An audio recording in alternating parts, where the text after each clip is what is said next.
પછી થઈ રહ્યું છે। અનેક વર્ષો બાદ ચોમાસાની થઈ સૌથી તોફાની એન્ટ્રી। ગુજરાતની વાત કરીએ, લોકો ચોમાસાની અનેક દિવસથી રાહ જોઈ રહ્યા હતા। આમ તો સૌરાષ્ટ્રમાં છેલ્લા 72 કલાકથી વરસાદી માહોલ જામેલો જ હતો, પણ છેલ્લા 24 કલાકમાં મેઘરાજાએ આક્રમણ કર્યું છે અને તેનાથી અનેક તાલુકા થઈ ગયા જળબંબાકાર।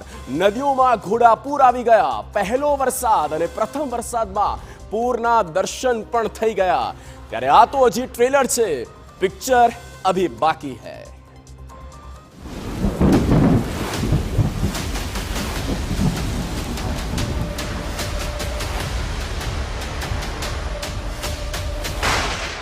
મેઘરાજાની તોફાની એન્ટ્રી।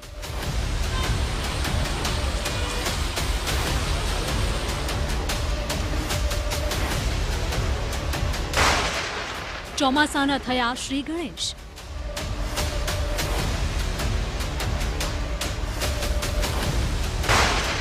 ચોમાસાનો પ્રચંડ પ્રારંભ।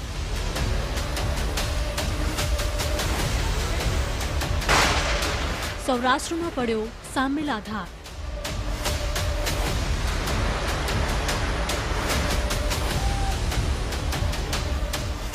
ગુજરાતમાં સત્તાવાર રીતે ચોમાસાએ કરી લીધો છે પ્રવેશ। સામાન્ય રીતે ગુજરાતમાં 15 જૂને ચોમાસું એન્ટ્રી કરે છે, જો કે આ વર્ષે 16 જૂને ચોમાસાએ આપી છે દસ્તક। આમ એક દિવસ ચોમાસું મોડું છે, પરંતુ 24 કલાક લેટ થયેલા ચોમાસાએ પ્રારંભમાં જ મચાવી દીધો છે તરખાટ।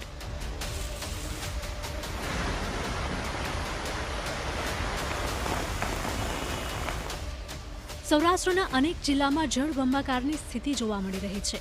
હવામાન વિભાગે કહ્યું છે કે ગુજરાતમાં ચોમાસાના શ્રી ગણેશ થયા છે। વેરાવળ, ભાવનગર, વડોદરા સુધી ચોમાસું બેસી ગયું છે।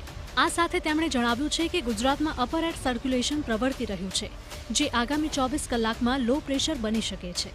આ સિસ્ટમ વેલમાર્ક થઈને પશ્ચિમ દિશામાં આગળ વધી શકે છે, જેના કારણે ગુજરાતમાં ધોધમાર વરસાદ જોવા મળી શકે છે। ગુજરાતમાં ચોમાસું ક્યાં સુધી પહોંચ્યું તે જોઈએ તો ગુજરાતમાં મેઘરાજાની સવારી છેક વડોદરા સુધી પહોંચી ગઈ છે। સૌરાષ્ટ્રમાં પણ ચોમાસાની એન્ટ્રી થઈ ગઈ છે। રાજ્યના કુલ 13 જિલ્લામાં ચોમાસાની એન્ટ્રી થઈ છે।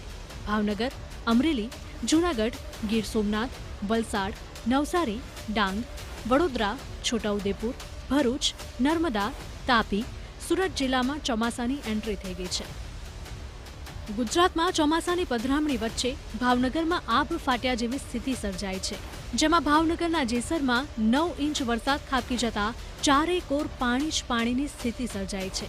આ દરમિયાન બોઢણાથી પાલીતાણાને જોડતા કોઝવેની રેલિંગ ધોવાઈ ગઈ હતી, જ્યારે પાલીતાણા, મહુવા અને વલભીપુરમાં વરસાદે જળબંબાકારની સ્થિતિ સર્જી હતી। ભારે વરસાદને પગલે અનેક નદીઓ બે કાંઠે વહેતી થઈ હતી।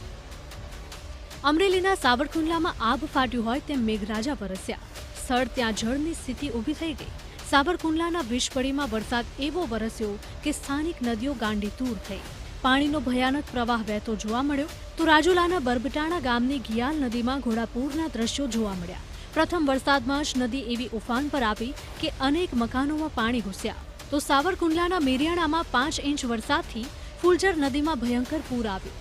આ તરફ નાવલી નદીમાં પૂરથી નાવલી નદીનો ચેકડેમ ઓવરફ્લો થયો અને ગાધડકા ગામ જળબંબાકાર થયું। સાવરકુંડલાની ફલકુ અને મેરામણ નદીમાં પૂર આવતા ઘોબા, પીપરડી અને ફિફાદ ગામોમાં ઘૂંટણ સમા પાણી ભરાયા।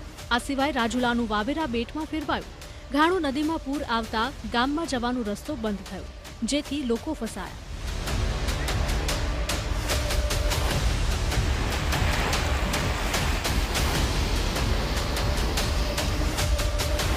આમ હજુ તો આ શરૂઆત છે।